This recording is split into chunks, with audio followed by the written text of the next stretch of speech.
Who here has ever been on a hunt before? Now, I don't mean a scavenger hunt or hunting for that new pair of shoes that just came out or hunting for your friend in a crowd because you lost them. I'm talking about going out to get a couple of dove or a bag of deer or hunt some quail or duck or whatever the animal may be. Who here has been on one of those kind of hunts? So what we're going to touch on today is a huge hobby of mine, hunting. And we're going to delve a little bit deeper into it. We're going to look at the benefits of hunting. We're going to look at how good it can be for family relationships and how effective hunting is for bettering the environment and the economy, and how also hunting can have huge health benefits for us as individuals and as people. So to look at that, how hunting can affect family and how it can be a great way to spend time with them. There's this awesome article that talks all about hunting on a website called raisehunting.com.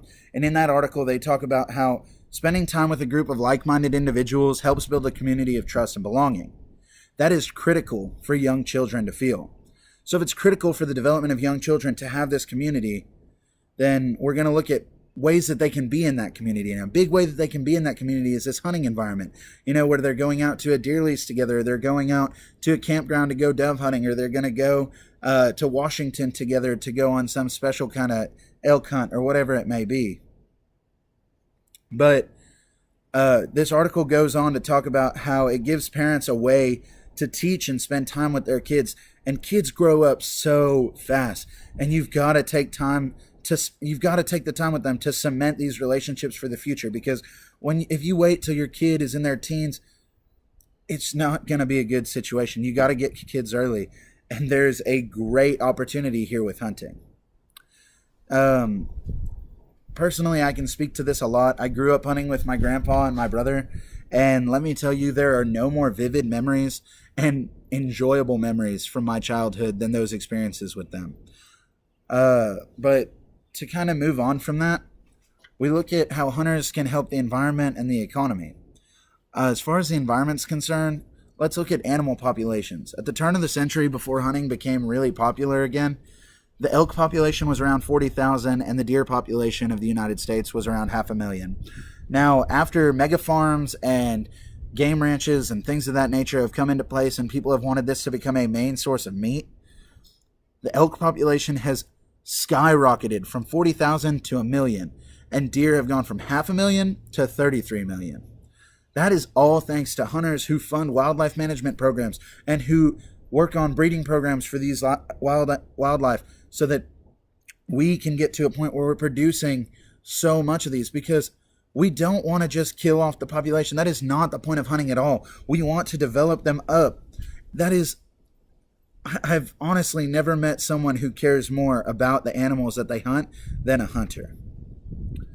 Now, we look at a different website. We look at nrafamily.org. And on nrafamily.org, they talk about how there's an estimated 12 million deer hunters in the United States. Now, let's think about it. 12 million people is really not a whole lot in the whole grand scheme of 350 million plus in the U.S. But that 12 million people generates over $6 billion in revenue for the U.S. economy. That is huge for our nation's economy. That is so much money. $6 billion from 12 million people. That is a massive amount per capita. And that is so awesome that that's coming from this industry, which is growing.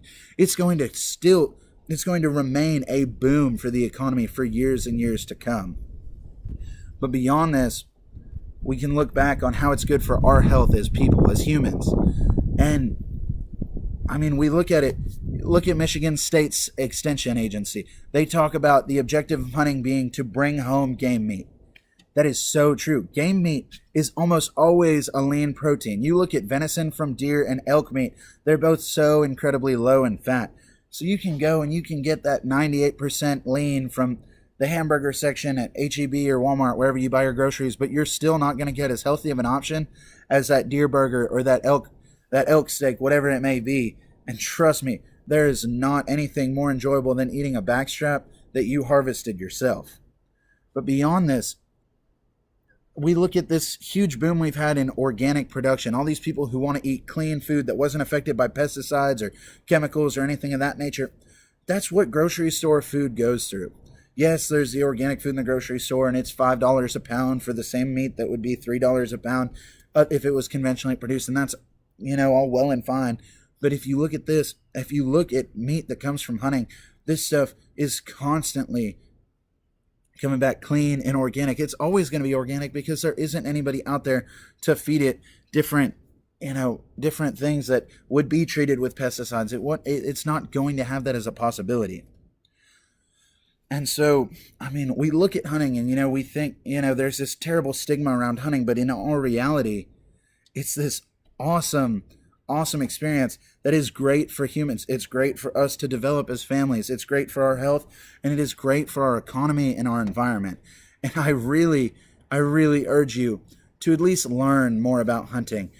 I'm not asking you to become an avid hunter tomorrow and to go buy, your first gun and your first camo vest or anything of that nature, but I really implore you to go learn more about it, because I promise you there's way more than meets the eye to the activity of hunting. And I really hope that this has been eye-opening for you. I hope it does. And if you have any questions for me, I would love to take them at this time.